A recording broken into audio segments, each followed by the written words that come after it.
If you do not understand white supremacy, what it is, and how it works, everything else that you do understand will confuse you.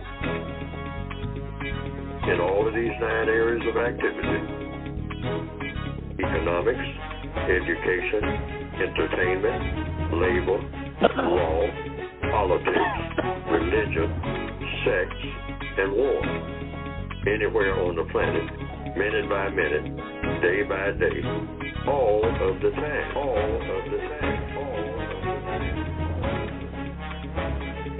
Well, let me say good morning to the listeners,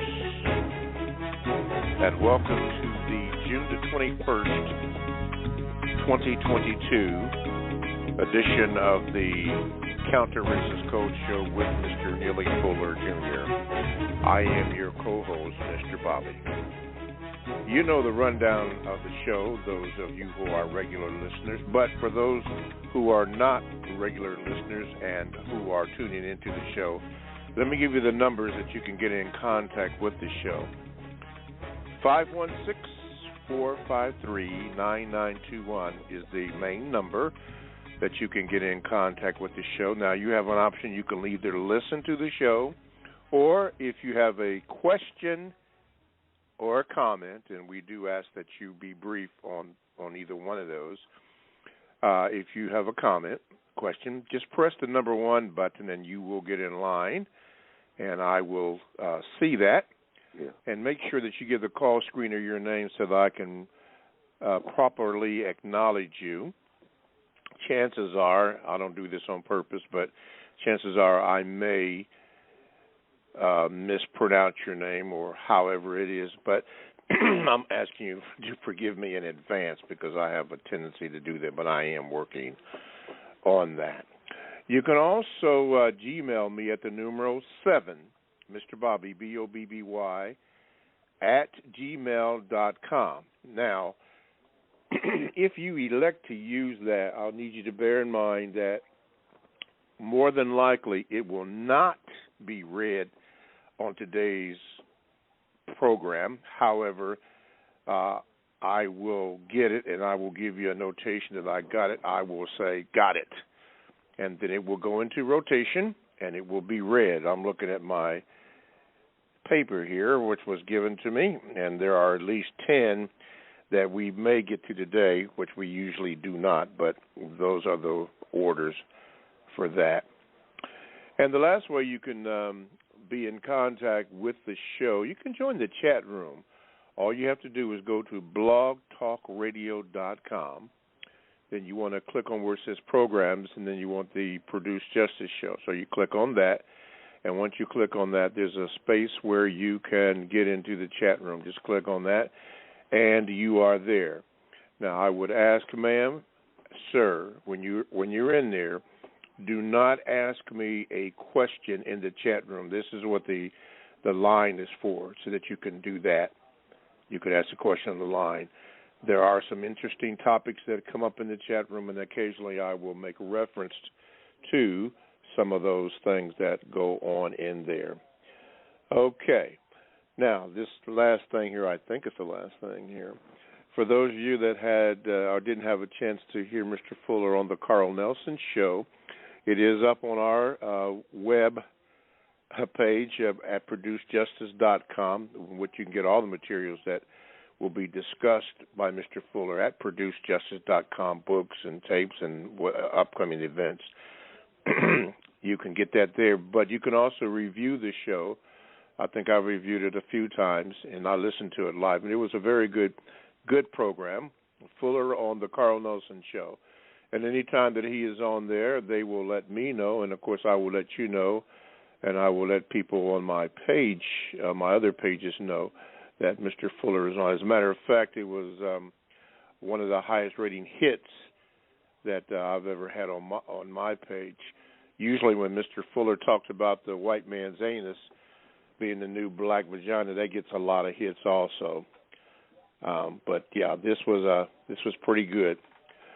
Okay, so with that being said, let's get started with today's show. And we will start off with what I have entitled Thoughts and Expressions from the Mind of Mr. Neely Fuller. He will give about 5 or 8 minutes on something that he thought or is thinking about. So here it goes. Mr. Fuller, good morning, and how are you? Good morning. I'm still learning. Okay, to start off the June the 21st program, 2022, what are some thoughts or expressions that are running across your mind this day, please, sir? Well, some things I've been thinking about since yesterday, or even the day before. Someone told me in a conversation about an actor, Sir Laurence Olivier, a British actor, very popular back in the 1940s and probably the early 50s, probably prior to that. But back in that time frame, Sir Laurence Olivier, I remember him. But someone was saying they saw him in an interview some years ago on television, or maybe listening to him on the radio. And the question was put to Sir Laurence, why do we do what we do? It was from a fellow actor. And he said, what do you mean, why do we do what we do? He said, what we do, we act. We're in the acting business. That's our profession. That's how we make our money. That's how we sustain ourselves. And we try to hone our skills in such a way that we improve the ability to assume roles and act. He said, why do we do that? Why did we gravitate toward that? Why do we even think that that's what we should be? Actors and actresses. And there was a long silence, according to the person who was telling me about the interview. And then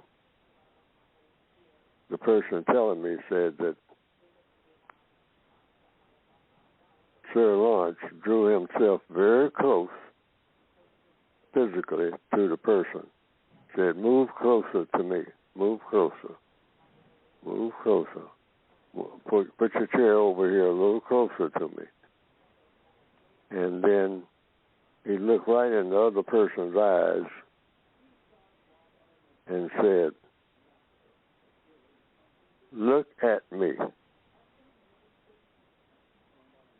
Look at me. Look at me. And then he sat back. Sir Laurence sat back and said, that's it.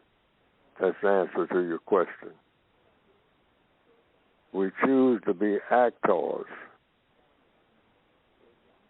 for our profession, but it's all about just 3 words that he repeated 3 times. Look at me. Look at me. Look at me. So yesterday, I was out walking, and I said, all these people passing by and whatnot, and not just the people passing by,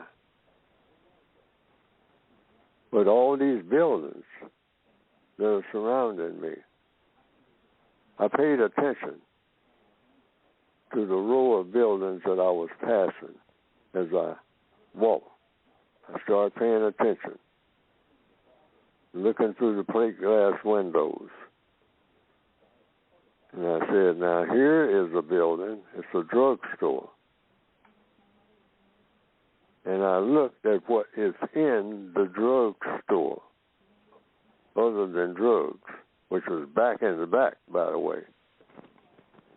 That's the last place you get to when you go in the building.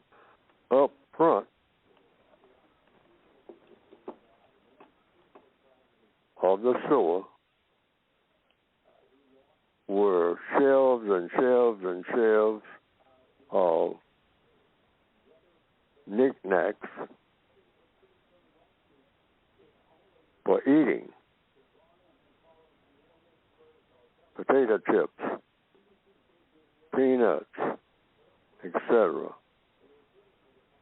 And then there were things that you use for practical use, like in the kitchen, hygiene type things, and then a huge section of cosmetics, different types of lipsticks and things you do with your hair, and just row after row. Pretty large store. So I was thinking about what are all these items for before you get back there and get your drugs that are for sustaining your body to make you healthy, supposedly. The pills that you get, the prescriptions that you get. That's where the prescription department was, at the back of the store. And then I kept moving, kept walking. Next door to that was an outdoor cafe. Lots of people there, weekend, and they were eating and talking. Eating and talking. All right, so I'm thinking about what Sir Lawrence said all the time. Look at me. Now, just past the drugstore, and drugstores initially were about medicine for making people well who are sick or something. But most of the drugstore was about feeding the body and feeding the mind. And the mind was being fed by things that were designed to say, look at me, look at me, look at me. And then the place next door to it was the same thing, basically. Look at me, look at me, look at me. Because the people were talking while they were eating, and when they were talking, they were intensely centered on, look at me, look at me. Feeding the body and feeding the mind, but what was going into the mind was look at me, look at me. That's what a sidewalk cafe is for. People to what they call socialize. For lunch. Look at me. Actors. Look at me. Look at me. And then eat some potato chips or some French fries or something like that. And the sandwiches, plenty of that. And they were feeding the body and feeding the mind. And what was going into the mind was look at me. Because the people were dressed in a certain way, too. And they had cosmetics like you got from the drugstore. And then I looked at another angle, and there in the window was a clothing store with mannequins where you could walk in there and buy something off of a rack that would say what? Look at me. Look at me. Look at me. So basically, what am I saying?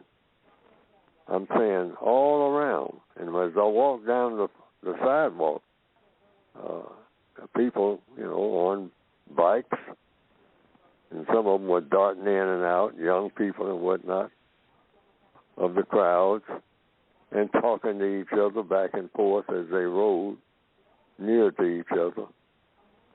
But a lot of it was, look at me, look at me, look at me.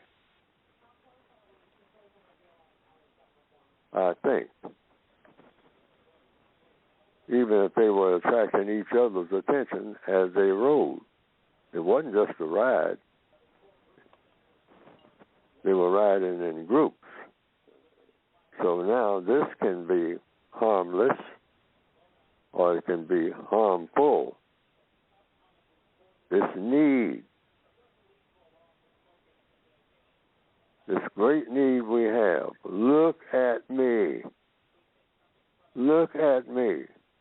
We come into the world that way, I'm thinking. Look at me. I'm going to make some noise. And we say that at concerts and whatnot. Let's make some noise. Well, we come into the world like that. And for most of us, it doesn't change. We spend an entire existence on the planet starved. Not just for food. That's the first thing we're starved for. So we try to satisfy that. But immediately after that, or even right along with it, is look at me. Pay me some attention. Pay me some attention. Look at me. I didn't come out to this sidewalk cafe just to eat. I want people to look at me, just glance, not stare, because that's hostile. But just glance and admire me from a distance, even though you don't even know me. Why do you think I dressed up to come and sit in a sidewalk cafe and eat? Eat when I'm not even really hungry. But I am hungry for attention. Look at me. That's why I fully understood Sir Laurence Olivier's 3 words, repeated 3 times, that why he did what he did, going way up, starting out as a young person and going way up in age, is that satisfying that need. Look at me, look at me, look at me. Now, it can be harmless, or it can be very constructive in producing results. And then, for too many people, it can be very, very, very, very destructive. Because on Juneteenth, when black people were supposed to be celebrating something that happened many years ago, many decades ago, their liberation, it was, quote, celebrated, which was primarily look at me, look at me, look at me. Just about everybody who could participate in that, attracting the attention of others. And then some people saying nobody's looking at me in this great celebration of black liberation. So I'm going to shoot into a crowd of people, and then they'll look at me. If it's just for a few seconds while they're ducking up under a car. And then I'm going to run because that's illegal what I'm doing.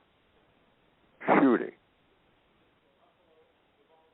There's something to think about for the people who are listening, and look at yourself in the mirror today and say, is this what I'm going to be about? Look at me. Because this is what the whole world is about.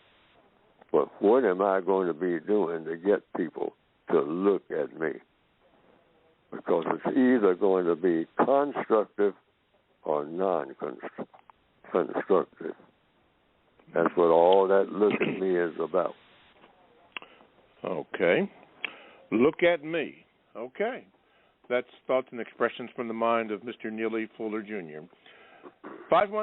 516-453-9921 is the number to get in contact with the show. And I did fail to mention, my fault. See, there's a mistake. those of you who are new to the program, if you are a new caller, let's call screen and know that you are new, and we have set up something that you may get through. That's for new callers only.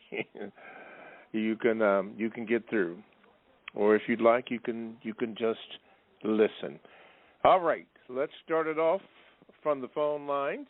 Let's go to New York, and that will be Darnell. Darnell, you are in. Good morning. And what is your question for Mr. Fuller? Darnell? Going once. Wait a minute. Yeah, Darnell? Okay, Darnell, I can't get you. Okay. Maybe you can call back. Let's go to Milwaukee. Let's see. Corey? Greetings, Mr. Bobby, Mr. Fuller. Good morning. I want to thank you, Mr. Fuller, for answering questions that I've called in with. And I had a thought that, we ask questions because we have a problem and we are seeking an answer. And also, hopefully, and think logically, other people might receive something from the answer and the question as well. I just wanted your advice of what are some suggestions to give to a black person that's an associate who continues to deal in bad chemicals as a means of earning some type of income. All I can do is just say, oh, okay. Oh, go ahead. People who are selling drugs, I think that's what you mean, harmful drugs. Well, it's harmful. So I'll just say that's what it is. You're doing harm. But black people have been forced into a position where in order to pay their bills, they have to do things that are harmful to other people. This is the result of the system of white supremacy.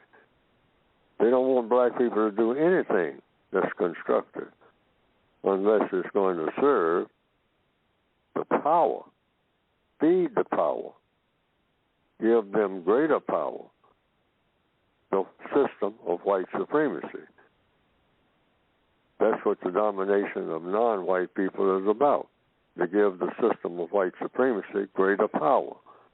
And anything that black people, non-white people try to do to give themselves greater power over their destiny and over their own lives, they squeeze them into a little corner of a few activities and say, now, everything that you do, if you're black, if you're doing it for yourself and for other black people, and it looks like other black people are going to benefit from it, I'm not going to support you in it.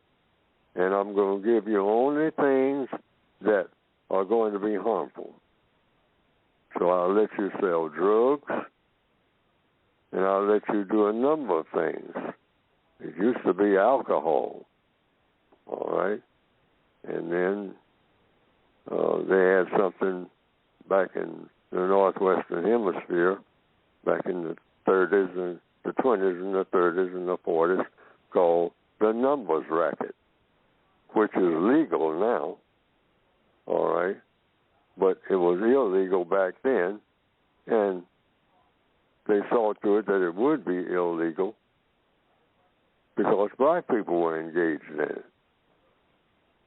Now, it wasn't as harmful as drugs. It helped a few black people at least pay a few bills because now it's legal. I mean, you can go in, play the lottery, and they invite you to do it. They, meaning the people who have power, which would include, for sure, at the top of the level, the white supremacists of the world. They invite you to huge casinos. Come in and gamble. Come in. Sin City. And places all scattered all over the world. And Indian reservations. They say that this is going to give the Indians a little token for taking their land. We'll let them have places where you gamble for money. We don't produce anything, but you come in and lose your shirt, okay? And we'll take a big chunk of that. And besides the ones who get the money, I mean, we're going to see to it that they get plenty of alcohol along with it. And so they'll have diabetes and terrible health and all like that. But we're not trying to help them. That's just a concession to keep them quiet with casinos. But no cleaning up the water, the land, or the air, anything like that. So, not to get too far away from your question, that's what it's all about. You're the person that you are associated with. You can't tell them and harp on it about them stopping doing it. You can talk about how harmful it is, but then they got to think about, do they necessarily have to do that? Because a lot of it is about getting enough money to get things to do what? The things that you get. Look at me. Look at me. Look at me. And that's why I gave the presentation that I did just prior to this call.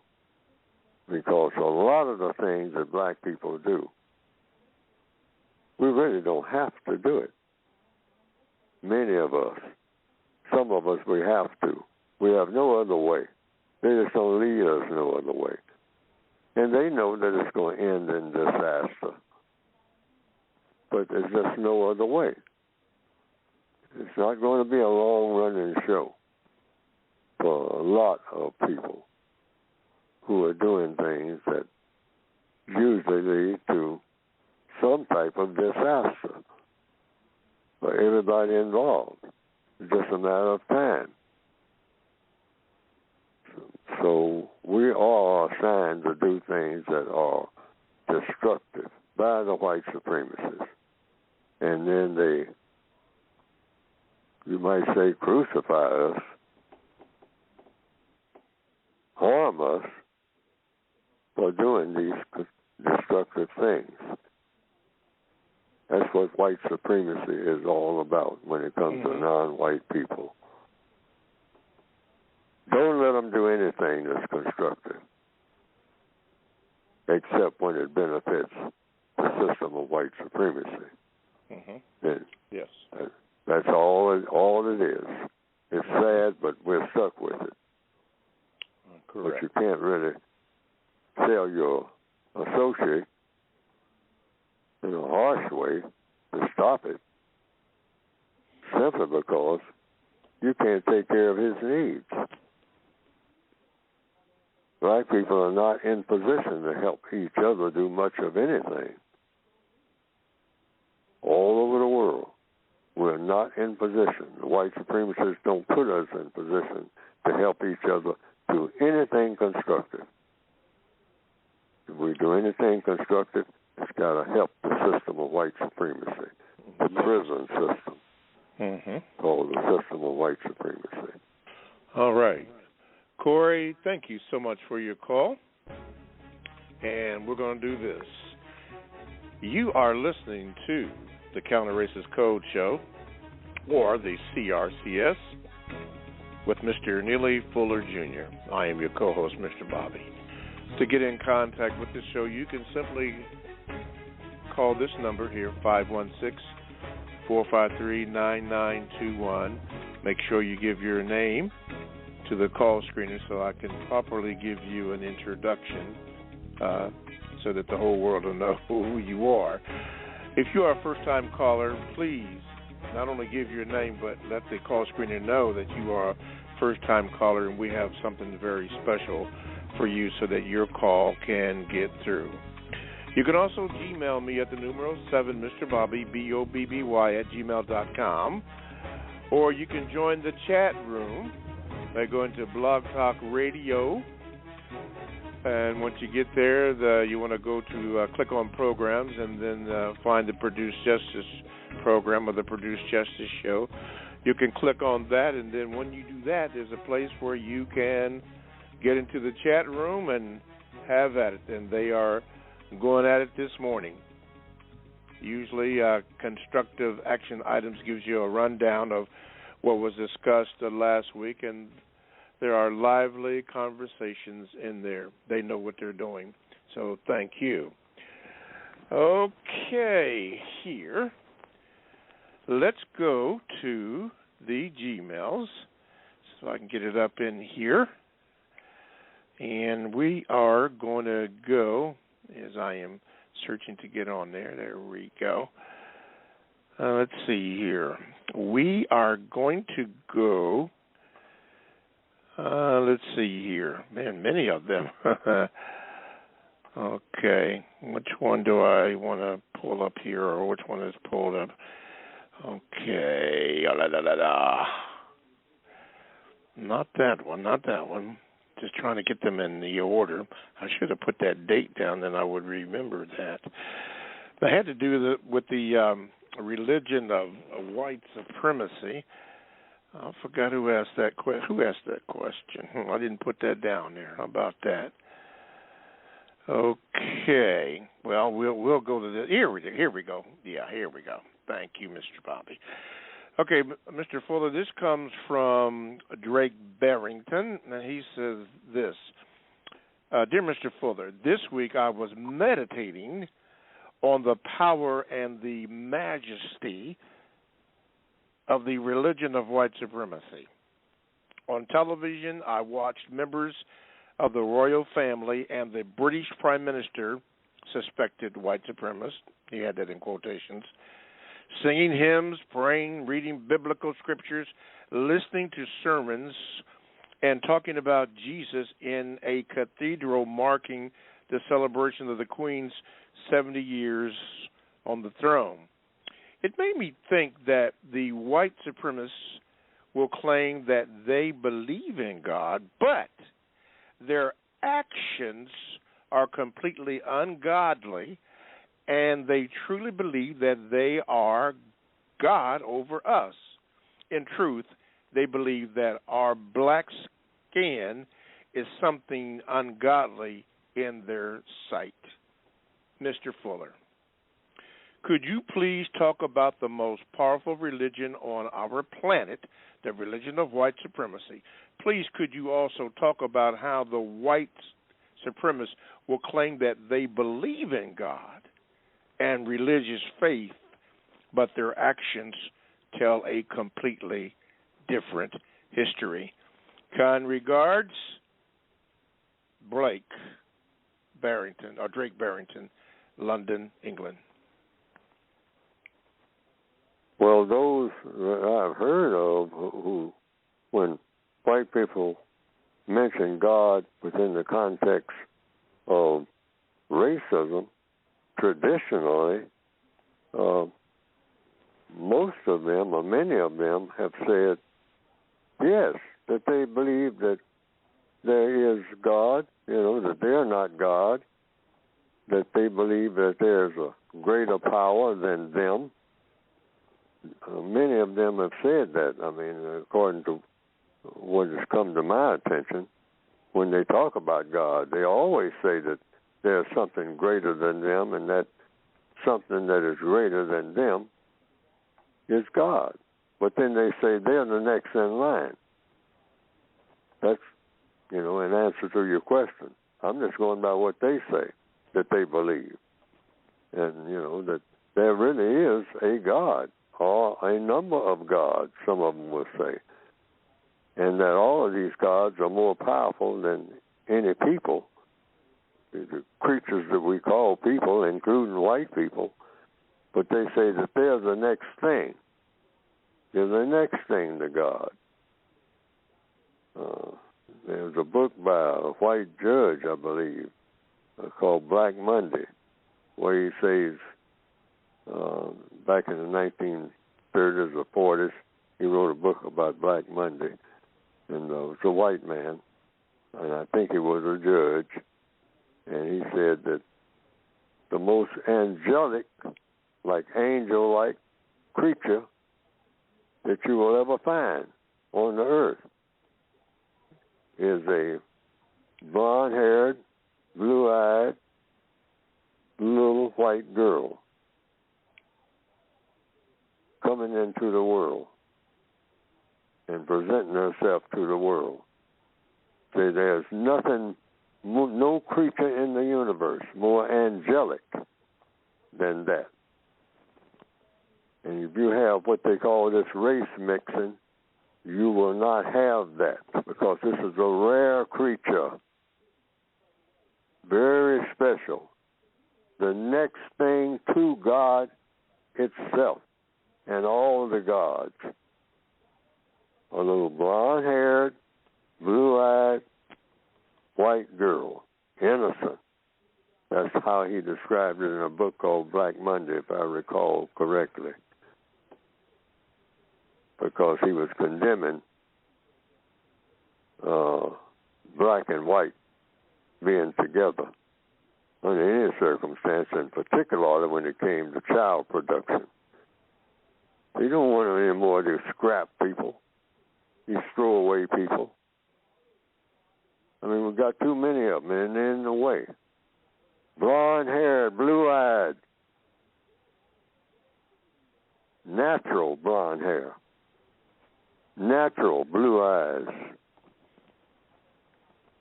angelic, meaning angel-like. This is the standard. Sorry about that, all you other people that didn't make the cut. That's what that meant. And so, yes, they believe in God, but like another white man said in answer to the question some years ago, he said he don't see what all the fuss is about. He said, people keep arguing about this whole thing about color and whatnot, and this is a white man talking.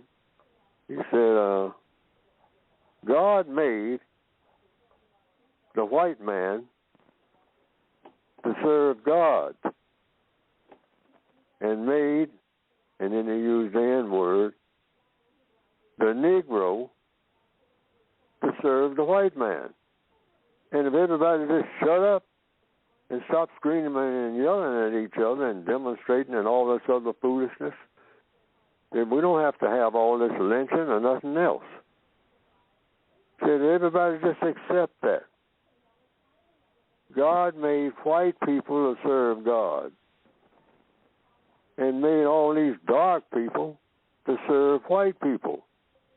And so why don't you just leave it alone and everybody will be happy? Won't be no disturbances at all.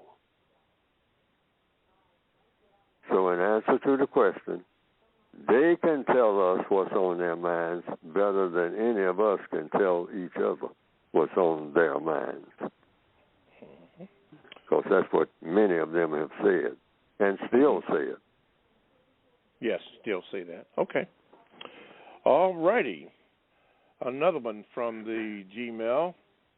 This is from Mr. Boykin. He said this, Mr. Fuller, what will the white supremacists do when the system is done? What will the white supremacists do when the system of white supremacy is done? I'm reading just exactly what he said. He said, Mr. Fuller, what will the white supremacists do when that system is done? Oh, I don't know. I would hope there would no longer be any white supremacy, and then in its place, because people talk about replacement theories now. I've been talking about replacement theories and activities and trying to get it to replace and be replaced, not with people that do the same things they do. That wouldn't make sense. Replace with a system called justice. You have a system of white supremacy that's been in place. It's a non-just system. The system of white supremacy is not just white people, in the midst of black people, leading them in this direction and that direction and whatnot. It's a system of mistreatment That's what non-justice is. So they are the standard bearers for non-justice. They are the pioneers and the leaders of mistreatment of people on the largest scale ever. So what you want to do is not replace them just because of their white skins so that we can do the same things they are doing, just the skin color would change. No, that wouldn't make sense. You'd have the same old garbage, all the conflict, which they love. They love conflict. The white supremacists, they love it. They love it. They don't like it quiet. But you replace it with something better, and that something better would be justice. So what is justice? Guaranteeing that no person is mistreated and guaranteeing that the person that needs help the most gets the most constructive help. That's the made-up definition that I made that one up, and I think it will stand the test of time. Just that definition. I came up with it in 1995, I think. Yes, sir. Yeah, but in answer to your question, what would the white supremacists do? I don't know. You'd have to ask them. If you all were out of business as white supremacists, what would you be doing? I would hope that the white people who are practicing white supremacy would say, well, been there, done that, and so now let's have a system of justice where nobody's mistreated. Okay. All righty. 516-453-9921 is the number that you can call to get in contact with the show. And let's go to the Gmails. And we have Adam here. He says this: Mr. Fuller, if you could conversate with any world leader, who would it be with, and why, and what would you discuss? The program we're having right now. The world leaders are listening. I'm a black person in their prison. They listen to what I have to say. They pay attention to their prisoners. Anybody who runs a prison pays attention to their prisoners. That's how they can keep them being prisoners. They pay attention, strict attention, and make sure that the people who they have in prison, which includes Neely Fuller Jr., in the prison system called the system of white supremacy, they pay attention to what I'm doing and what I'm saying, and they say, well, he's talking about replacing the system of white supremacy with justice. We could do that. We might do that sometime in the future. We listen to him talk about it, and we know how to do it. All the stuff he's talking about needs to be done. We know how to do it more than he ever imagined, because we know everything. We are the ones who teach him his A, B's, and C's. These people don't know anything except what we tell them, including Neely Fuller. But he can do some reasoning and figure things out, and we allow him to do that. He's figured us out to a degree, a small degree. But we just watch him, that's all, and listen to him. But so far, we have decided that we're the best show in town. This thing called white supremacy, that's why you still have it. And we'll continue to have it. Yes, sir. And so when I'm talking to them, like on this program right now, and all the other black people, including the black people who are out saying, give us June the 10th. Juneteenth, you didn't teach that, none of that in school, so give it to us. So they had a little conference with each other, and they said they want to be recognized, as us deciding to stop enslaving them in Texas. Mm-hmm. And they want to call it Juneteenth, and they want to celebrate it as a holiday. What do you think? What do you think there, Mac? Give it to them. That ain't nothing to do.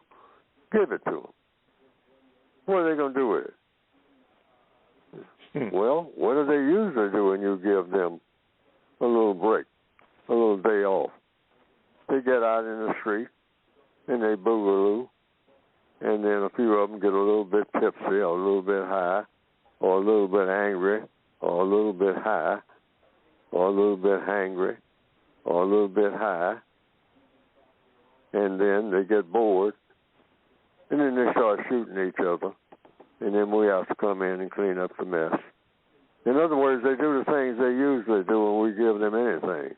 Yes, sir. They're on automatic. Yeah. Well, give it to them. So what? And they want every day to be a holiday. If they're going to do the same things they always do, tell them, hey, you now have a holiday every day. Now, come to work now, but call it a holiday. Mm-hmm. They'll say that we got it all now. We got some holy days. Black people didn't have no holy days. Just white people had them. Now they gave them all to us. Christmas, Thanksgiving, and throw in about 200 or 300 more. Call them all holidays. This is Negro holiday. How many? All of them. What are they going to do with them? Boogaloo, booty shake, and kill each other. Give it to them. That's all they're going to do with it anyway. All righty. Booty shake got me a little nervous. Speaking about booty shake, Mr. Fuller, why don't we shake it into this? Let's discuss your book.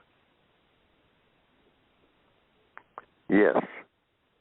Now, the book is about everything that I've been saying. Look away from yourself, trying to get people to look at you. And you look where you want them to look. And that's what the book is about. See, like Juneteenth, we should have all been studying, in my opinion. That's what the code says. That's what the book I wrote is about. Get quiet, not loud. Get quiet. And say, oh, Juneteenth. Liberation. Okay. This is not tambourine time. Let's start thinking about how to solve problems. This, if we're going to assemble, there's not going to be any booty shaking.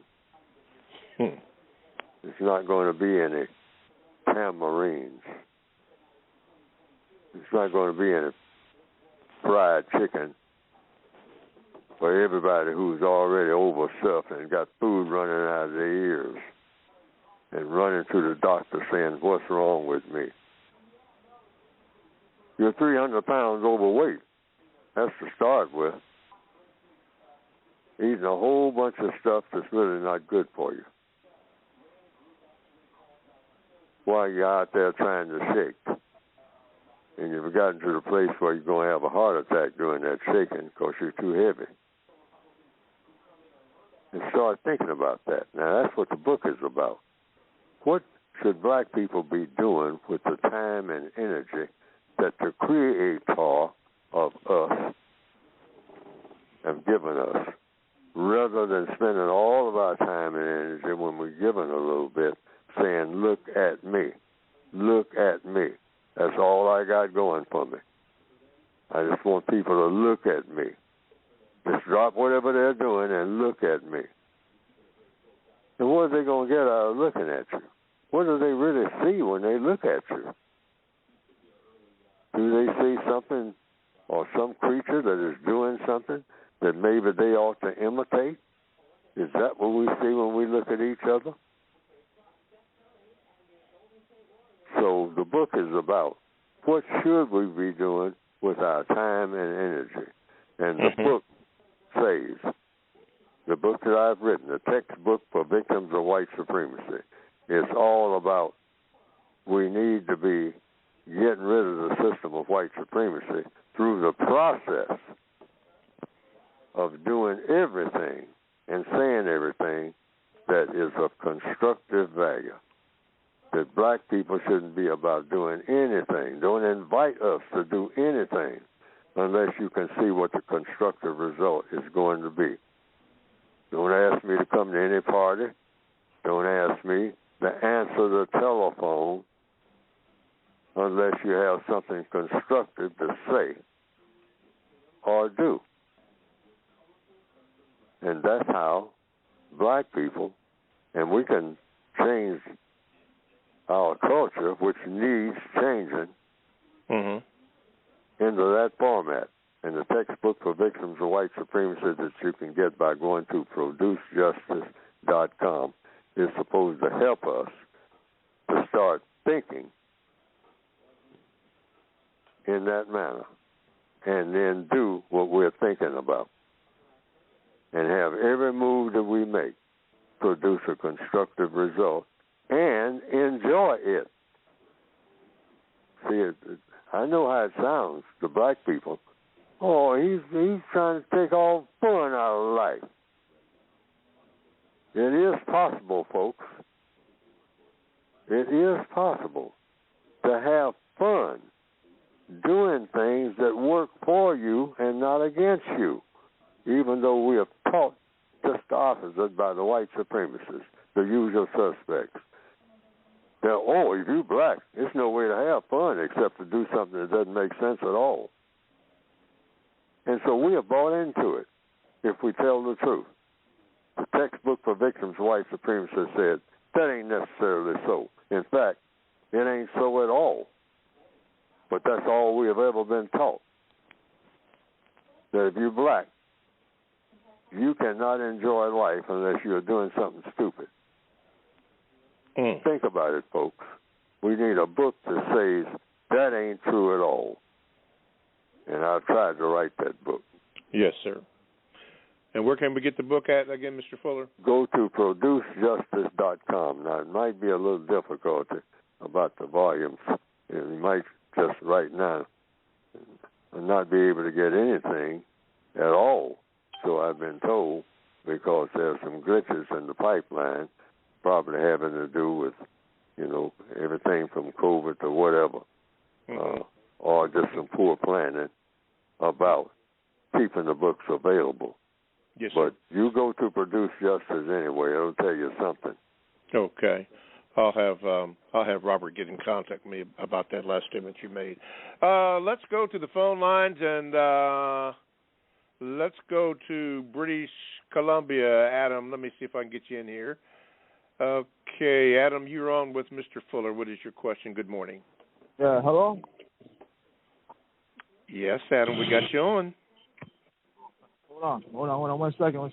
Hello? Can you hear me? Yes, we can hear you, Adam. Okay. I can hear you. Okay, good morning. Okay, my question for Mr. Fuller is, since I always hear him talk about, how, you can't have justice and racism exist at the same time. Now, my question is, possible for a victim of racism to be considered a criminal? Sure. All victims of racism are criminals. We've been convicted of being black. And our prison uniform is our skin color. We were born a crime, like someone recently wrote a book with that title. A black person, I think from South Africa. Born a crime. Before you came out of the womb, you were already a criminal. Why? You're black. And you should be treated like a criminal. And they have done that. prior to the time you were born, even when you were being carried by someone of color. They were criminalized. So we've already been convicted, and they just add on convictions. They just add on charges from the time we were born. We are put here to be charged as criminals. And then they make us commit other crimes, mostly against each other, because we slaughter each other by the bushel for fun. For fun. Not because it's absolutely necessary. We'll do it for that look at me. Look at me. Look at me. You got on some shoes that better than mine. And ain't nobody looking at me, they're looking at you. So I'm going to kill you. And I'm going to take them shoes, and then they'll be looking at me. I'm now somebody because I got on some shoes that I took from you.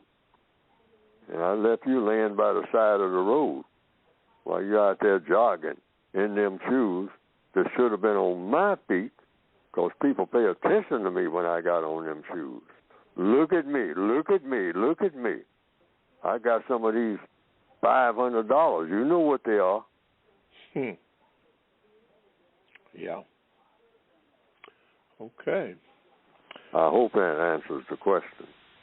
Adam, many times I'm asked, too many times, people ask me a question, and you know what?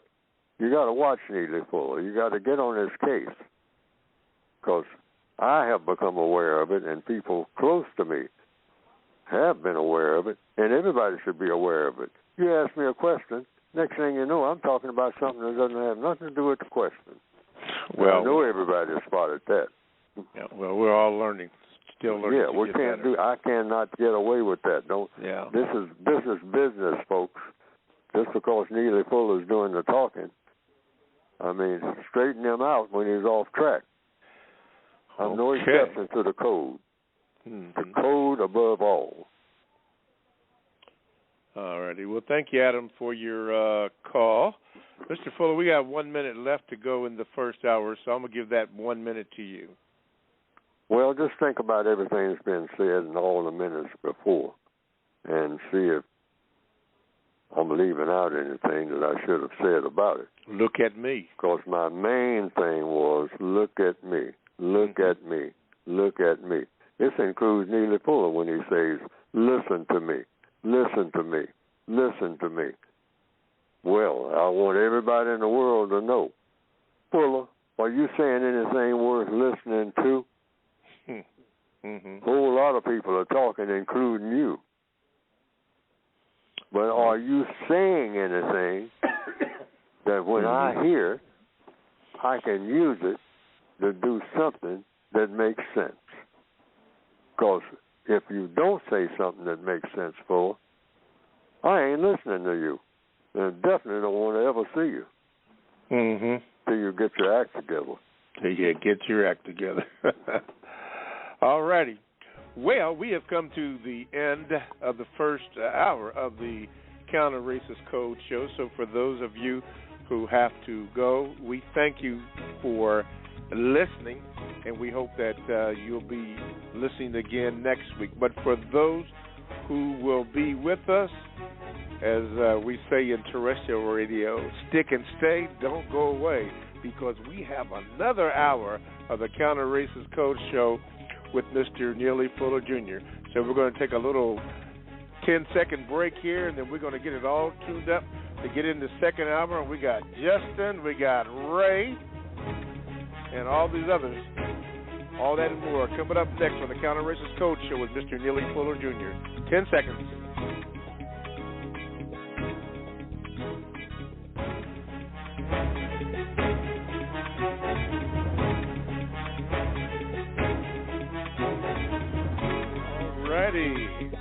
That 10 seconds happened to be 13 seconds, but guess what? Thank you for tuning in to the Counter Racist Code show with Mr. Neely Fuller Jr. I am your co-host, Mr. Bobby. And we thank you for listening. To get in contact with the show, just dial 516-453-9921. Make sure that you depress the number 1 button, and that way I could recognize you, because a little hand comes up, and that way I could recognize you. Please make sure that you do give your name to the call screener. And if you are a new caller, such as Ray in New York, you get to go. We got a special thing set up for the new callers. So, yeah, make sure you tell the call screener that, and you can get in, and then you can ask your question. You can also Gmail me at the numeral 7, Mr. Bobby, BOBBY, @gmail.com.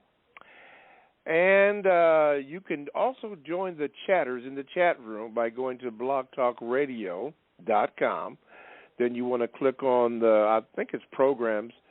You want to get the Produced Justice show. You click on that bad boy, and then a little box comes up where you can enter into the chat room and get into the chats. And they got some real good chats going on in there. Still learning? Man, you are something else today. Constructive action items also gives you a rundown of what we discussed last week, and whatever relevant information that is necessary, it's all on there, and you can join the chat. So you can do that. Okay. Oh, by the way, now, for those of you who happened, shame on you, missing Mr. Fuller's appearance on the Carl Nelson Show. It is up on our site. You can get it the full 2 hours. It's very interesting. I really enjoyed it. I enjoyed listening to Mr. Fuller anyway. Any chance that I get, to listen to him, even old things that are on YouTube, I'll go back and listen to a lot of those things, because I'm still learning, and not because Fuller said so. I'm actually still learning. I was sitting here as Fuller was talking, wondering why this flower is orange and that flower is purple, or one is red, or one is white. Just thinking, still learning about all different kinds of things. But that's just me. Anyway, glad that you are aboard, and let's commence with the question. Let's get the new caller first. Justin, hang on, then we'll go to you. New caller, Ray in New York. Boy, New York is really representing. Ray, good morning, and welcome to this program. What is your question for Mr. Fuller? Good morning, Mr. Bobby. Good morning, Mr. Fuller. Good morning, sir. The code book has helped me become more focused, less angry, and less confused. I've eliminated participation in alcohol, marijuana, and partying from my life. Black people I interact with have noticed a change in my character and seem to gravitate towards me even more. And it only takes about 5 minutes for them to start talking about the system of white supremacy and how it's affecting them. So, I feel like they've been reaching out to me, and I have kind of told them about the code book. My question is, what does Mr. Fuller think about people sharing the code and telling people about the code who don't already know about the code? Okay, Mr. And I'd like Fuller? to stay on the line. Okay. I definitely want them to know about the code. Yes, sir. And those are the kind of reports that the code is all about. The report that you're giving right now. I mean, hey, it doesn't get no better than that. Stay that course. Yes, sir. This is what I like, just what you just said. I mean, that it's not me. It's what the way that I want to see the entire world. It's the way that I want to see myself.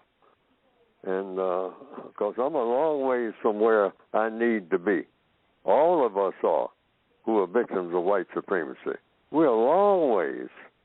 And so any steps in that direction, with the kind of report you just gave, yes, sir, I wrote the book for the entire world of white supremacy, because that's the only world that we have, a world that should not exist. And we need a world of justice and correctness. We need universal man, universal woman, in perfect tune with the universe and enjoying every minute of it. I mean, you're talking about fun off the hook. I mean, it's just fun day. Every minute is fun day. No grief at all. Why? Because we're all doing something constructive and enjoying it. I mean, just head over heels. You're talking about turning flips, not on anything called heroin and opium and all the rest of that stuff that we call junk. I mean, we got plenty of junk. I mean, and we've had too much of it. But the kind of report you're giving, sir, that's the kind of report that I'd like to give myself, and I'd like everybody else in the world, that we're getting rid of. All of this stuff is being poured on us all the time, keeping us primitive, stupid, silly, and non-constructive. That's the key term that you definitely want to not be. Non-constructive. Because the white supremacists want us to continuously be non-constructive people until they come around and knock our heads together and make us do about 5 minutes worth of constructive stuff for them, and then back to doing non-constructive things when we are alone and when we are with other non-white people. Okay. Well, Ray, thank you for that wonderful report, and you can tell the people not only about this program, but they can get the book by going to producejustice.com and keep on doing what you've been doing. You've been goodin', man. You've been goodin'. Thank you, and we'll keep you hanging on. All righty, let's go to Illinois, and we have Justin in Illinois. Go ahead, Justin. You're on with Mr. Fuller. Go ahead. Good morning. I was listening to the Carl Nelson show where you were on last Thursday. Yes. And last Thursday or last Wednesday? Whenever he was on. It was a Thursday. Okay. Yeah, it was Wednesday. Okay. No, it was a Thursday. It was a Thursday. But the last one was Thursday. Okay. All right. There was an individual. Yeah. You're right. You're correct. It was a Thursday. Yeah, I've got my days mixed up. Okay, go ahead. Yes. Yes, there was an individual who called in and he kept repeating himself, saying that it's not about black and white, it's about money. Can Mr. Fuller speak to the fact that the white supremacists are the masters of money and they control who gets money and who doesn't? Yes, money is whatever the whites. Yes, I'll speak to that. The money is whatever the white supremacists say that it is. And the most important money in the world is a person with black skin. We are money. I mean, we have to understand what money really is. For 32 years, I worked at a place where the money was made, the most important money in the world, in the form of paper. And all of this money, most of it, have slave masters' pictures on them. And the slaves were black. Northwestern Hemisphere. A guy named Jackson, another fellow, gentleman, if you want to say that, named Number One. Well, UNO, Number One. Dollar bill is called. George Washington, a slave owner. Number One, starting off right there in your face. And everybody trying to reach and grab as many of those ones as they can get. And if they can get something with Franklin on it, or some of the other people, Grant, even Jackson. Yeah, Jackson. Number One to Jackson, he's on the 20. Hamilton on the 10. Slave owners. Indian killers, old Jackson himself. But we want something with his picture on it in the form of what the white supremacists call real money. If it ain't got their pictures on it, it ain't real money. And even black people, we slaughter each other every day trying to get more of it. Think about it. So the most powerful. But we're trying to get something that's not worth anything until what? Till the white supremacists say that it is. Right now, the white supremacists are saying, hey, you're going to have a whole lot of this now to get a gallon of gas.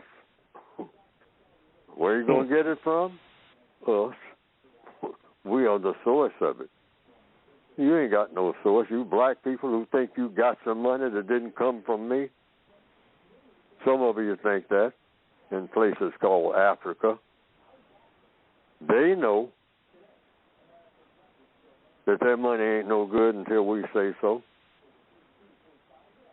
So it's our word, or white supremacist word, is money in a world of white supremacy.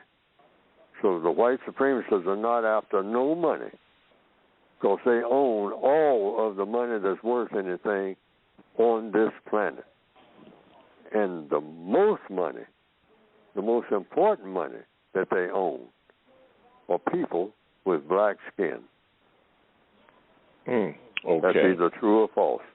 That's another thing. I always want to put this footnote on anything I say on this program. Always test it for the truth. Because Neely Fuller makes mistakes, but I don't think I'm saying anything that's a mistake right now. Okay. But you can check it out. Always check behind Neely Fuller. All righty. Sometimes I really don't know what I'm talking about. Hey. All right, Justin, thank you for your call. Darnell, I'm going to get you, but Mr. Fuller, I got to ask you a question. And Robert, since you're on there, let's see, this is concerning your book. Now, I understand that there might be some problems with that book. Robert, maybe you can chime in, or Mr. Fuller, if you know anything about this. Can your book still be gotten from Amazon.com? I don't really have the answer to that question myself. That's why I tell people, even when they ask me like you're doing now, I tell them go to the website because whatever's happening with the book is on the website. I don't even have access to my own website, by the way, and so except on occasion. So I don't have but whatever it is that's going on with the book that I want people to get, go to producejustice.com. That's the website. And whatever is at that website, yes, sir. That's it. That's okay. the answer to your question. Okay. I was just told that the book still can be obtained from Amazon.com, but I was also informed that there is some supply chain issues with the people who produce paper or whatever. There's something going on, so that's why it's been slow at producejustice.com. But you can go to Amazon.com and get the book. And for those of you who do elect to choose that option, make sure that you mention Mr. Fuller's name. I think there's something set up special for that, so you can do that. All right. Darnell, we got to come to you, man. You're a hard dude to get, man. Let me see if I can get you in here. Okay, there we go. Yeah, you're on. Darnell? Well, I guess you're not on. Let's go to, it's either Ike or Ikey. I have a friend named Ike. He spells his name the way you spell yours, but it's called Ike. But you might be Ike. So here we go. Which is it? You are right. On. Okay, which one is? Which pronunciation is it? Oh, it's Ike. Okay, Ike. Okay. Yeah. All right. Well, good morning. Good to talk to you guys. I'm calling from Galveston, Texas, actually. Yes, saw sir. The title of the show. Yes, Juneteenth. And, as you know or may know, that's what Juneteenth started in Galveston, in my hometown. And I'm actually had a distinction of being the first person in the world to do a documentary on Juneteenth. I did it about 12 years ago. Yes, sir. And before it became a national holiday. So put a lot of thought into the importance of Juneteenth, and I wanted to kind of talk to Mr. Fuller about this. And I know I've heard his take on celebrations, and how we shouldn't partake in celebrations. But my thought with Juneteenth is that as Black people, if we can understand or embrace this history that we've had, then we can understand this term, white supremacy, and the history that goes along with that. I was, doing the work on Juneteenth across the country, and nobody really understood what Juneteenth was until, this last couple of years, announced a national holiday. So this consciousness is being raised across the country about, Juneteenth and freedom. So my thought is that, as a people, when we, embrace and understand our history and understand, a lot of the things that Mr. Fuller is talking about when it comes to white supremacy, if we can understand that, then we have an opportunity to understand, basically everything else that comes with the universe, these universal principles and the universal laws. So I just want to ask Mr. Fuller, what are his thoughts about, embracing Juneteenth as a people? Well, we shouldn't throw words around to start with. Like if we say embrace, what does embrace mean? And Juneteenth, Juneteenth, it was supposed to be the time that the slaves in Texas were freed. Well, the system of white supremacy is still here. So the slaves, and this is a rock-solid part of the compensatory counter-racist code. According to the code, slaves were never freed. It's the end of white supremacy.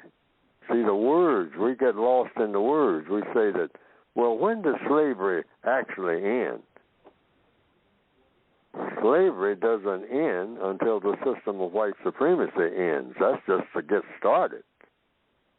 Because anybody who is being mistreated is a slave. You are always a slave to anybody who is mistreating you, and you don't know how to stop it. So we get lost in the words. See, the white supremacists don't get lost in words. They are the masters of words. So they'll say this era and that era. And well, slavery was from this starting with this date, and it ended on this date. And you say, well, wait a minute, who's making these dates? We are. That's how we control your minds. We set the start point, and we set the stop point. So if we tell you something started at a certain time, and we say what time that is, we even tell you what time it is when it comes to anything. And we also tell you when it came to a stop. But when you check around, you say that, wait a minute, I'm not looking at and seeing what you are saying. Because you're saying it started on this date, and you can just point out all kinds of things that show that whatever he's talking about, or she, you were a part of it before that date. But they'll say, hey, what did I say? What did I say? It started on this date, so that's the date that it started. I start paying you on this date, or I start taking something away from you on this date. And you say, no, you were saying that, but my experience was that it was. I'm not talking about your experience, boy. I'm talking about what I said. And we got caught up in that trap. Black people's slavery started when white supremacy started. Some people said it started as far back as 2,000 years ago. And as long as white supremacy exists, white supremacy is a form of slavery, the most potent form. As long as you have white supremacy, you have slavery. It's no different. It just changes its form. You say, well, no, we're not suffering like we used to. Yes, we are. Just in a different way. Our minds are suffering. See, they did a little bit of trick with our bodies by making them healthier and stronger. Of course, they do that with their dogs, too. Make their dogs. They groom their dogs. Look at me. Look at me. Look at my dog. My dog looks good. Why? Because I make my dog look good. But it's still my dog. See, we have to learn how to think outside of what they call, and I didn't invent this term. I don't know who invented it, but it fits. Outside the box. The white supremacists always have black people thinking in boxes. That's why they have us worshiping boxes. What is one of the boxes we really worship? It's called a coffin. We love to see people in coffins. We turn out more to see somebody in a box than we turn out for anything. Oh, one of my brothers got whacked, man. So I got to get over there to his funeral and look at that box. And then what's the box that we really worship and been taught to worship and looking forward to worshiping other than being in one? And that's being in one while we are breathing. And it's called what? A cell. We're born in prison, but they put us into what the code calls greater confinement. And it's called Angola, Attica. Got all different kind of names, but they are boxes. Narrower box, smaller box. And then they box in our minds on top of it so that we can't think outside the box. Our minds are in prison. I hope I'm answering the question. Thank you. Thank you Now, very if much. I didn't, Thank you. I want the person to stay on the line. Did I answer that question? Wait a minute. Let's see. Wait a minute. Oh. Wait a minute. You're not Okay. hooked up. Go ahead. Go ahead. You can ask him again, Mr. Okay. Fuller. Did he answer your question, Ike? Oh, excuse me, I Ike. heard you. No, actually, I wanted to follow up. I'm not too sure if you got to it. My follow-up would be when it comes to this understanding of white supremacy, are there levels to it? Meaning that my thought with Juneteenth is that Juneteenth is just the door to a deeper understanding, right? So is it possible, in your opinion, that Juneteenth, the understanding of, everything that you just said, there's a beginning to it, right? Is it possible that this understanding or embracing or, appreciating the history, is it a beginning to the Okay. Okay. understanding of white supremacy? I think I understand what you're saying. And an answer to the question straight up is that when we say history, it comes down to everything that ever happened. That's history. So, in answer to your question, yes, we want the world to know, and for all of us individually to know, everything that has ever happened that has to do with black people in their interaction with white people. That otherwise we don't have any kind of history that we can really work on. Everything that ever happened, I don't care what it is, if it happened, we want to know it, and we want to know who did what and why. Those two things. Who did what and why? In studying all of history.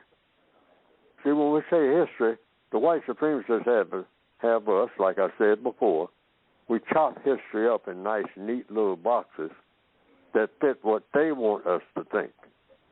So when I say think outside the box, that doesn't rule out June the 10th. It rules in everything that happened before any June the 10th or before any white person even saw a black person for the first time. I'm talking about the first white person who laid eyes on a black person. We want to know all of the history that happened since then, at least. And probably going back before then, if we can reach back that far, before the first white person saw the first black person. We want to know everything that has ever happened, everything, without leaving out one day or 1 minute of anything, if we can get that much information. Now, we won't likely get that much information, but we should try to come as close to it as possible in order to get what? The truth. Because that's why they say when you take an oath in a court, they say the whole truth. Well, it can't be the truth without the whole truth. But that's for emphasis, I guess. The whole truth and nothing but the truth. So help you God. Because in order to know the truth, that's who you're going to have a whole lot of help from what? The Creator of everything. Yes, sir. Because history is about studying everything, not just some things, everything. And particularly, if you can start talking about black history and white history, you got to talk about everything that black people ever did. I'm talking about right down to everything that a black person said to another white person 10,000 years ago. I hope we get that message. Okay. So how much history are we likely to ever have? We ain't going to ever have all of it. That's for sure. Ike in Galveston, thank you very much for your call. You are listening to the Counter Racist Code Show with Mr. Neely Fuller Jr. I am your co-host, Mr. Bobby.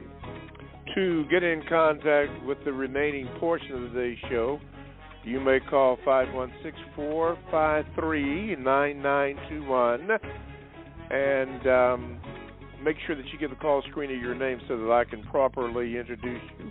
And if you are a new caller, make sure you tell the call screener that so we can usher you right in so that you can be heard today. You can also Gmail me at the numero 7, Mr. Bobby, B-O-B-B-Y, @gmail.com. Or you can also get into the chat room where they're hot and heavy again. Just go to blogtalkradio.com. Then you want to click on programs, and it's the Produce Justice show or Produce Justice program. You click on that, and then the chat room becomes available for you to get in there. And you may want to follow the rules that are in there. No conflict, no contact, and no conflict. Make sure that you follow the 10 steps. Or, excuse me, the 10 stops. Not steps, but the 10 stops. Now, if you do that, you're all right. If you don't do that, Well, you already know. You already know who you are and what you are. All right, now, Darnell, I'm gonna get you after I get this new caller. I've tried 2 times. The third time, I don't know about that, but anyway, let's get this new caller. Let's get T from Dallas. T, let me see if I can get you in here. T, let's roam it up. Okay, T, you're on with Mr. Fuller. What is your question? Good morning, Mr. Fuller. My question is how to practice white supremacy racism and it not be emotionally and mentally overwhelming. I'm finding that the more information I find out about racism is mentally difficult to manage. It's all I think about. How do I continue with my everyday life and still practice racism with it not mentally affecting me as it is? Okay. By continuing with your quote unquote, your everyday life, and try to make sure you make every moment of your quote unquote everyday life constructive. And when you do that, you are overwhelmingly putting the system of white supremacists out of business, even though it looks like the job is too big. It isn't. It isn't.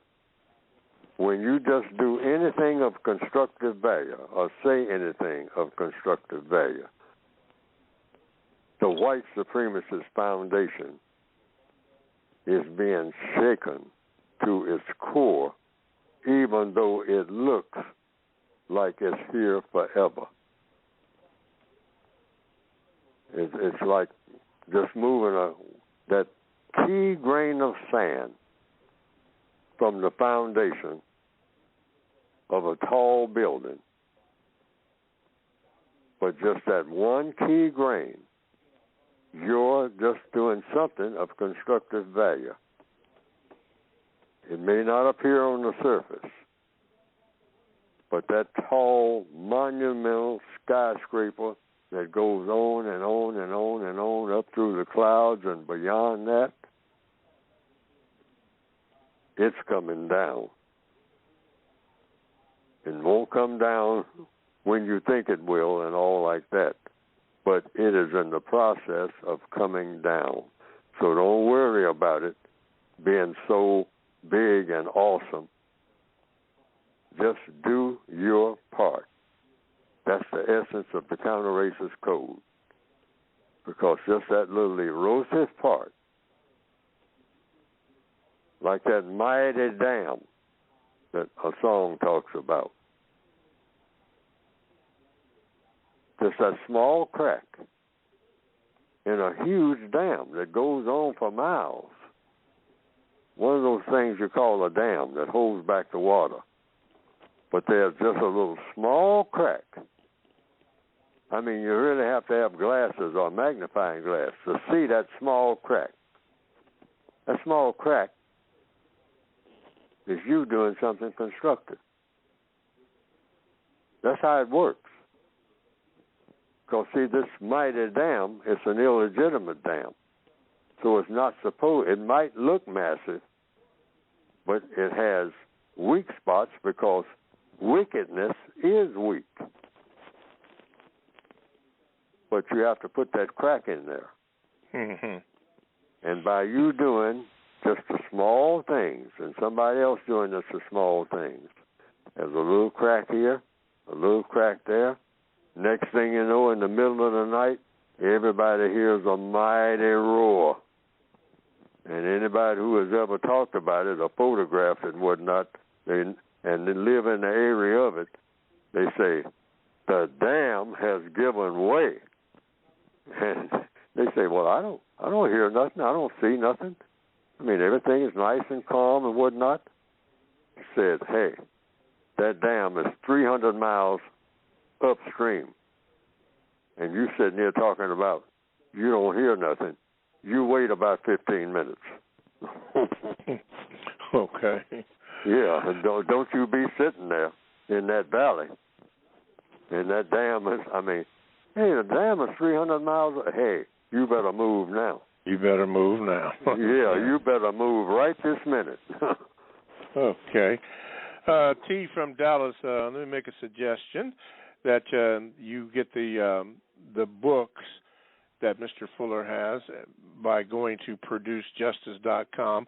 Right now they have a little issue there, so you can get the books by going to amazon.com and mention Mr. Fuller's name about that, and there's something special that it's worked out. So you may want to do that. And since you are a new caller, don't be a stranger, especially in hot Dallas. I got peoples down in Dallas too, by the way. So thank you for your call. Minimize conflict. I like this. The 10 stops. Stop snitching. Stop name calling. Stop cursing. Stop gossiping. Stop being discourteous. Stop stealing. Stop robbing. Stop fighting. Stop killing. Stop squabbling among yourselves and asking racists, that is the white supremacy, to settle it. A must for any and everyone who wishes to replace racism with a justice. I think I put compensatory justice, meaning the make-up word to make up for what has been lost or stolen. Compensatory justice, but that's not in Mr. Fuller's book. What's in there is replace racism with justice. By the way, a lot of that is on. I just Googled that bad boy. A lot of that is on there. A lot of it's on there. Okay, now, Darnell, I'm going to get to you after I get to Charles. So I've tried, 2 times, so just hang on there. We'll try to get you in here. Let's see. Let's go to Santa Cruz and Charles. Charles, you're on with Mr. Fuller. What is your question? Good morning, Mr. Fuller. Good morning, Bobby. Mr. Bobby. Yes, sir. I called last week, and I did make a mistake in my statement about thinking that Mr. Fuller has solved the racism problem. I understand his position, but I should have said he has given us the proper tools to solve the racism problem. Mm-hmm. And I have been using those, and I've been using those tools, and they are very effective. That's why I felt like it's the best tool for us to use to solve the problem. And I have had people that I've ran into at the grocery store, just being out, and they ask me, where have I been? Because I'm using his book, I'm using the code, so I don't come around and I don't talk to people quite often as I used to. And I explain to them, I'm just doing things to have a constructive result. Mm-hmm. And people that are white or non-white, when I say constructive result that I'm looking for, even with the conversation that I have with them, they lighten up. You could see that they look at you totally different, and they think you're on a totally different path. So I see that it totally is completely working. It works in all avenues for me in my life. Mm-hmm. And today I had a question about a word or a phrase that's in the word book, if I can ask Mr. Fuller. Yeah, go ahead, sir. Okay, so the phrase is environmental error factors. And I wasn't quite sure, but I was thinking that the meaning of that is like redlining and Jim Crow laws. Are those a couple of examples of that phrase? If Mr. Fuller could help me understand that phrase better. Okay, Mr. Fuller? Anything that interferes with constructive results. Now, I don't have that in the book said that way, but while you were talking, I just thought of that, just this split second.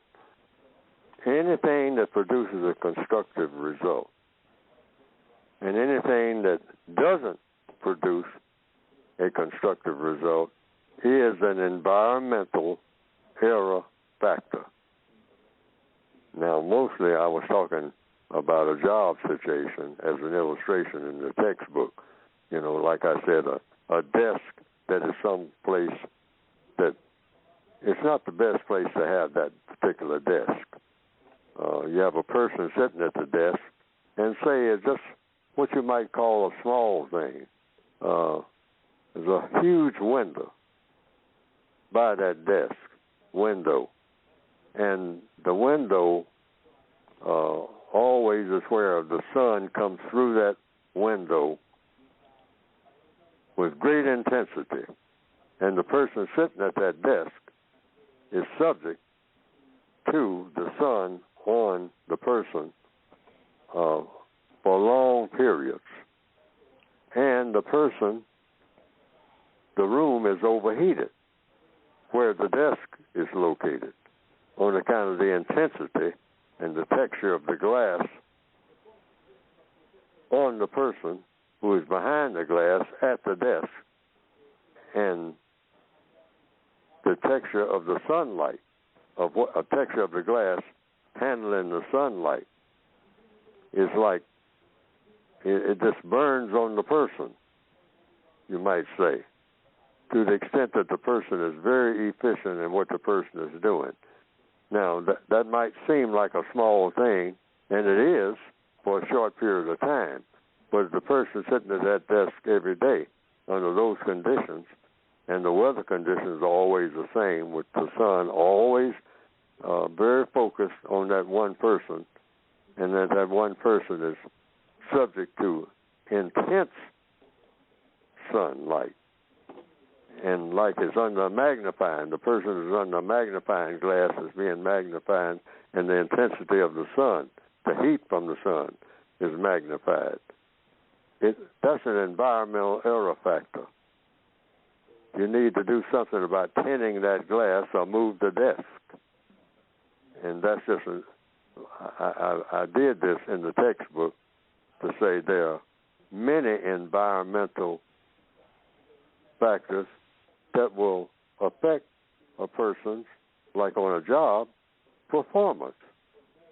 You say you do all right in the morning when it's real early and the sun is in a different position, and for some reason, along about 11 o'clock every day when the sun is out, you're slowly being drained of your energy, and it seems like you can't think straight. And you can't figure out why, because it's a slow, insidious thing, and it's steady over a period of time. It doesn't happen, say, the first year that you're there, because you haven't been there long enough. But over a period of 5 years now, your work is beginning to fall off, and you can't understand why. You got these headaches that you get. Well, that somebody who comes in to investigate, and rather than say you're inefficient, it might be the environment that you're in. Now, this is just a little notation, and this is why I have it in the book, in answer to the question about the environment.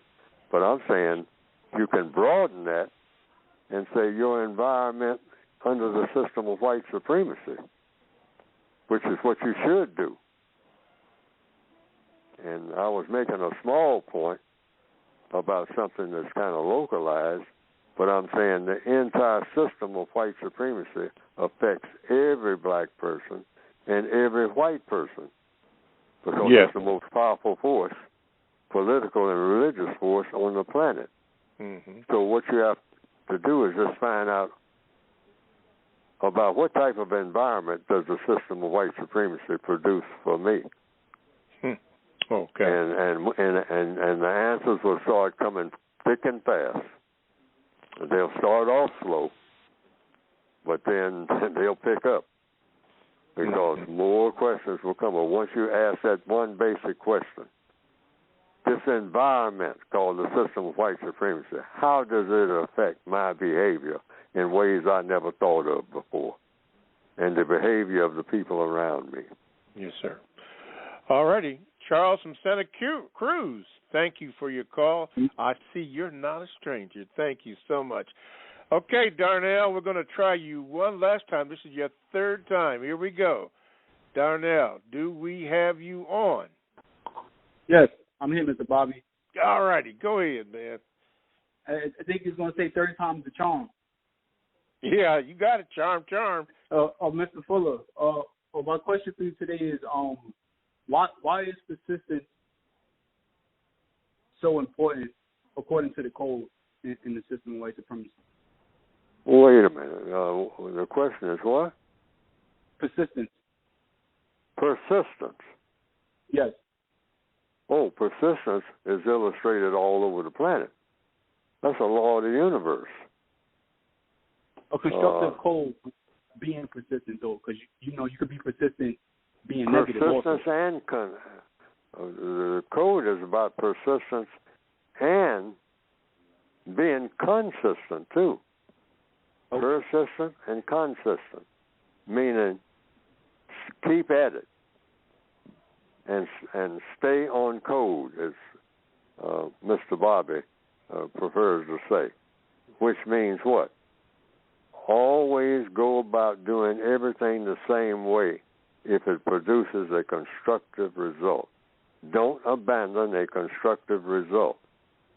Don't start doing something a different way from the best way, because everything in the universe is about doing something, whatever you're doing, so it produces the most constructive result or the most destructive result, with a lot of results in between that are not the most constructive result. It'll be constructive, but it's not the most constructive result.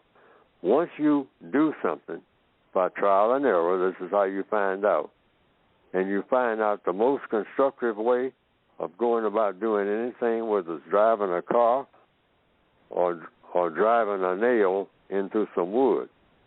When you find out the most constructive way of doing it, don't turn it loose until you find out a more constructive way. Yes. Yes. Always do everything the same way. Be persistent. You're correct. Be persistent. Persistent means keep doing it. Keep doing it. Why? Because it works. That's why. Because it works. Absolutely. Thank you, Darnell.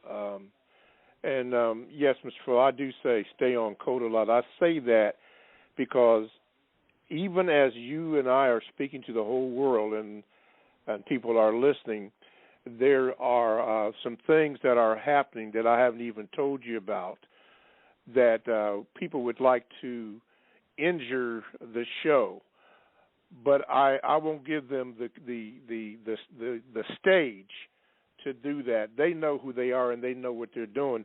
So it's easier for me, still learning, and for those that know what's going on, to stay on code. That's why the 10 stops were mentioned. That's to keep us where we're supposed to be, or me where I'm supposed to be, and not react, because that's not going to produce justice by reacting to some silliness or foolishness that, let's just say, Satan is trying to do. But it won't work here. We stay on code. Quite Q! Man, we got you. You're on with Mr. Fuller. What is your question? Good morning, Mr. Bobby. Good morning, Mr. Fuller. Sir. So last week I called in, and I understood that my question was not understood. So I've come back, tried to refine it, and ask the question again. Okay. So, and Mr. Bobby, if you could mute my line after I ask the question and keep me on the line, I'd appreciate it. Yes, sir. Okay, so my question is, on your code and logic, Mr. Fuller, non-white people are being dominated in all 9 areas of people activity. Should non-white people attempt to redefine the 9 areas of people activity? For example, if death was redefined as life, it would change the action. I hope that's clear. Well, the 9 areas that I have are defined, like under economics, the first area. I say basic economics, I define the term. It's how you use time and energy. That's basic economics. A lot of people think when you say economics, you're talking about just money. That includes money. But economics, your first economical setup, is how you use time and energy. Like when you're born, you're born given two things, time and energy. So all other aspects of economics come from that.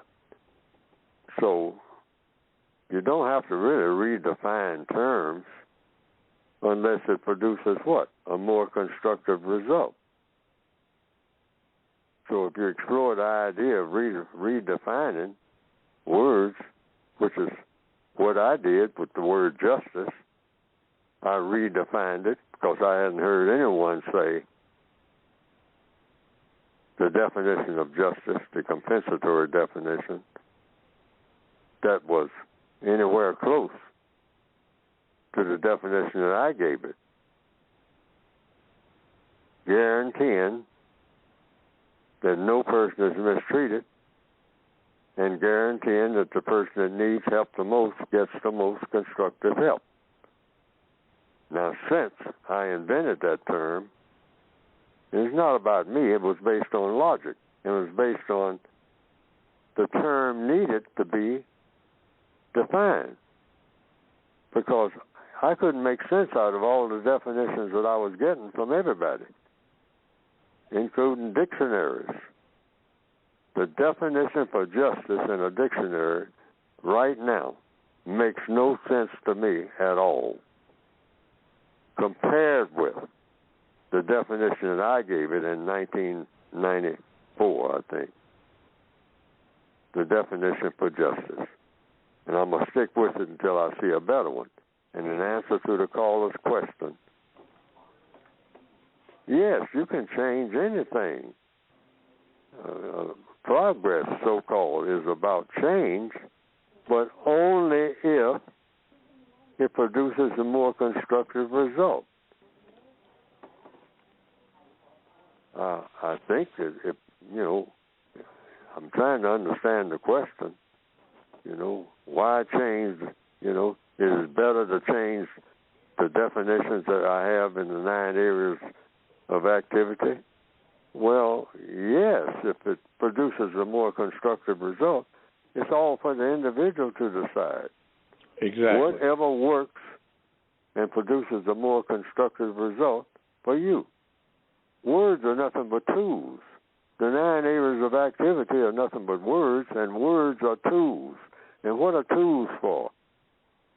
To produce whatever job you're trying to produce. But now, if you don't know what you're trying to produce, why change it? You better find out, if you pick up a tool and don't know why you picked it up, then you can lay the tool down until you figure out, why am I walking around with this hammer in my hand all day? But I'm walking around with a hammer in my hand all day. Now, maybe you can find a better use for your hand if you're walking around with a hammer in your hand, but you're never using the hammer. Yes. All right. Okay, crew, you know what to do. I'm going to keep you on here. Thank you for listening.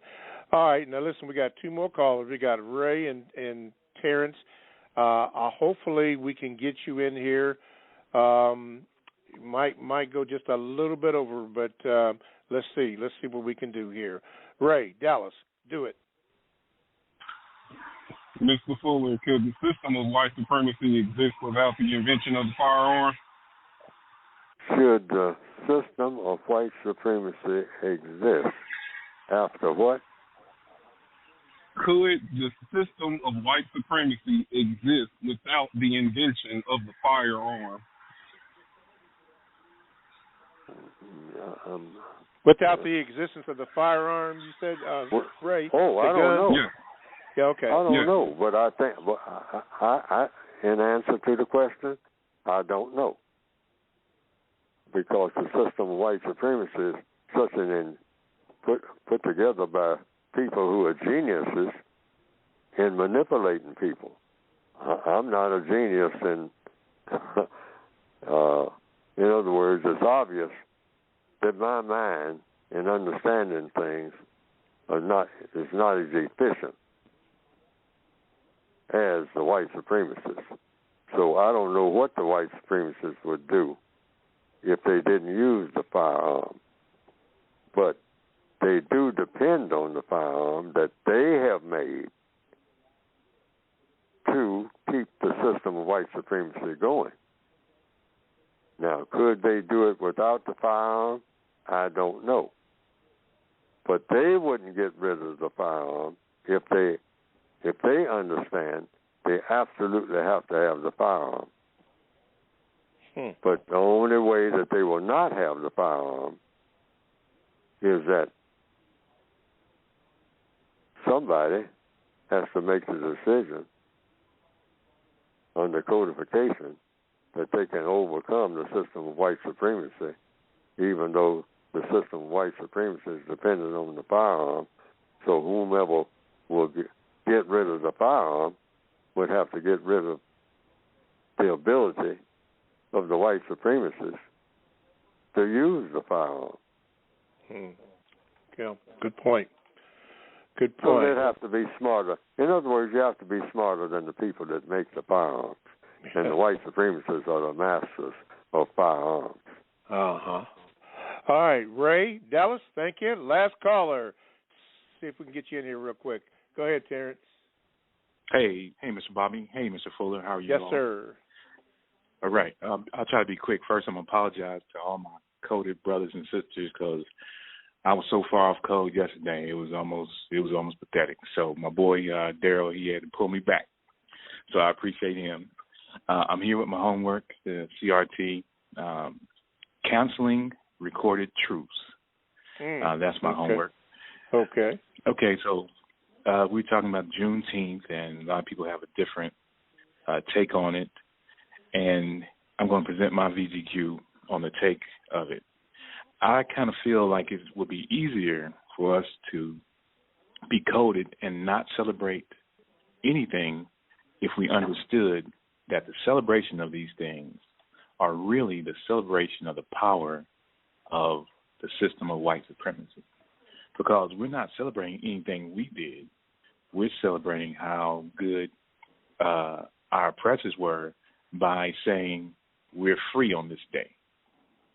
And so, because when I looked at certain dates here in Tennessee, in Knoxville, we'll be celebrating emancipation on August the 8th. When Andrew Johnson freed his slaves, and the further I got to looking, I found out, and the callers can look this up for themselves, that Mississippi, they actually didn't ratify the 13th Amendment until February the 7th of 2013. It was supposedly passed, and then they found out that it wasn't ratified, and that was in 1994. Then they ratified it in 94. Then they found out that the Secretary of State didn't file and notify or notarize the ratification until 2012. And so then it was officially on the books February the 7th of 2013. So, Mr. Fuller, is a celebration of Juneteenth and maybe some other holidays really a celebration of how powerful the system of white supremacy is? I'd like to stay on mine. I think it is. Thank you. I think it is. And I'm saying the criteria for the code, just cutting right to the chase, the criteria for the compensatory counter-racist code when it comes to race, racism, or counter-racism is just one thing. Does the system of white supremacy exist right this minute? And that's either yes or no. Mm-hmm. And if the answer is yes, according to the code, the answer is yes. Then the code says there's absolutely no reason to celebrate anything if you're black. None. Yes, sir. Got to leave it there, Mr. Fuller. Got to leave it there. Our time has expired for today. And I want to thank you, Mr. Fuller, and thank all the callers for listening to today's program. We got to go. ProduceJustice.com. Everybody have a good day. Thank you, Mr. Fuller. Yes, sir, and thank everybody.